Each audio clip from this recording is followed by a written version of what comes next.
హైదరాబాద్ లో central empowered committee పర్యటన కొనసాగుతుంది. సెంట్రల్ ఎంపవర్డ్ కమిటీని కలిశారు బీఆర్ఎస్ నేతల బృందం. అయితే తాజ్ కృష్ణ హోటల్లో కేంద్ర బృందంతో సమావేశం నిర్వహిస్తుంది. దానికి సంబంధించిన బ్రేకింగ్ చూస్తున్నాం.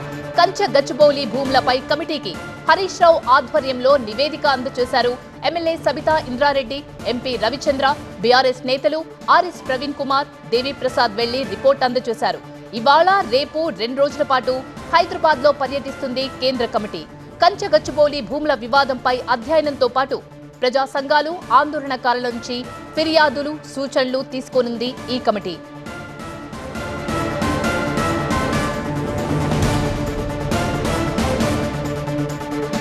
హైదరాబాద్ సెంట్రల్ ఎంపవర్డ్ కమిటీ పర్యటనకు సంబంధించిన పూర్తి అప్డేట్స్ ని మా ప్రతినిధి రాకేష్ అందిస్తారు. రాకేష్, సెంట్రల్ ఎంపవర్డ్ కమిటీ ఇప్పటి వరకు ఎవరెవరిని కలిసింది, అలాగే బీఆర్ఎస్ నేతల బృందం కూడా ఒక నివేదిక సమర్పించినట్టు తెలుస్తుంది. ఆ నివేదికలో ఏ అంశాలు పొందుపరిచారు?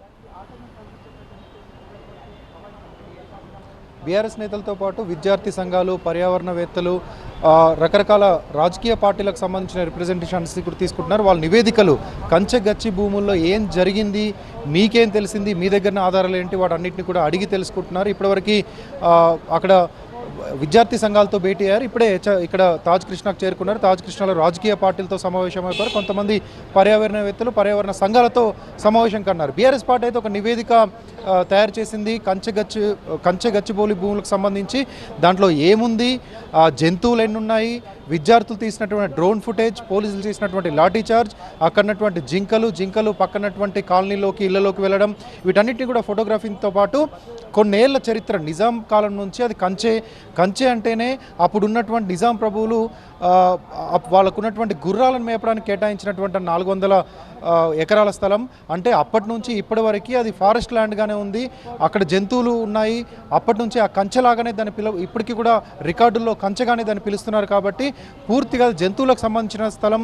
ఎక్కడ హెచ్ఆర్సీకి సంబంధించో, లేకపోతే ఎక్కడ హైదరాబాద్ సెంట్రల్ యూనివర్సిటీకి సంబంధించో, లేకపోతే ఇంకొకరితో భూమి అని చెప్పకుండా ఆ భూమిలో ఉన్నటువంటి నేచర్ సిస్టమ్ ఏంటనే విషయాన్ని పూర్తి అధ్యయనం ద్వారా సమర్పించనున్నారు. కొద్దిసేపట్లో బీజేపీ సంబంధించినటువంటి నేతలు వస్తారు. బీజేపీ కూడా ఈ కమిటీని కలవన్నారు, ఎంపవర్డ్ కమిటీని కలవన్నారు. అదేవిధంగా సిఎస్ వచ్చారు, రంగారెడ్డి కలెక్టర్ వచ్చారు, ఫారెస్ట్ డిపార్ట్మెంట్కి సంబంధించినటువంటి అధికారులు వచ్చారు, పోలీస్ అధికారులు వచ్చారు. వీళ్ళందరూ కూడా అక్కడ ఏం జరిగింది, ఎంపవర్డ్ కమిటీ వేసేటువంటి క్వశ్చన్స్కి ఆన్సర్ చేస్తారు. దాంతోపాటు అక్కడ ఏం జరిగిందనే విషయాలు వాళ్ళ నివేదికల్లో సమర్పిస్తారు. ఈరోజు ఉదయమే గ్రౌండ్ లెవెల్కి వెళ్ళినటువంటి కమిటీ, దానికి నేతృత్వం వహిస్తున్నటువంటి సిద్ధాంతి దాస్తో పాటు ఇంకా ఇద్దరు ఉన్నారు. వాళ్ళిద్దరు కూడా ఒకరు ఎన్విరాన్మెంట్ ఎక్స్పర్ట్, ఇంకొకరు ఫారెస్ట్ ఎక్స్పర్ట్. అక్కడటువంటి సిచ్యువేషన్ చూశారు, వాళ్ళు కొంత నోట్ డౌన్ చేసుకున్నారు. ఇక్కడ ఇచ్చేటువంటి నివేదికల ద్వారా కూడా కొంత సమాచారాన్ని సేకరించుకుంటారు. విద్యార్థి సంఘాలతో కలిసినప్పుడు విద్యార్థి సంఘాలు ఇచ్చినటువంటి ఇన్ఫర్మేషన్ తీసుకున్నారు. బీఆర్ఎస్ అయితే దాదాపు 200 పేజీల నివేదికను తయారు చేసింది. కొన్ని ఆధారాలను, కొన్ని ఫోటోగ్రాఫ్స్ని, కొన్ని సిడీస్ని కూడా ఇప్పుడు సమర్పిస్తున్నారు. తర్వాత బయటకు వచ్చి హరీష్ రావు, అదేవిధంగా కొంతమంది బీఆర్ఎస్ నేతలు, తర్వాత బీజేపీ నేతలు కూడా నివేదికలో ఏమి ఇచ్చారనేది మీడియాకు చెప్పనున్నారు. Right, thanks for the updates Rakesh.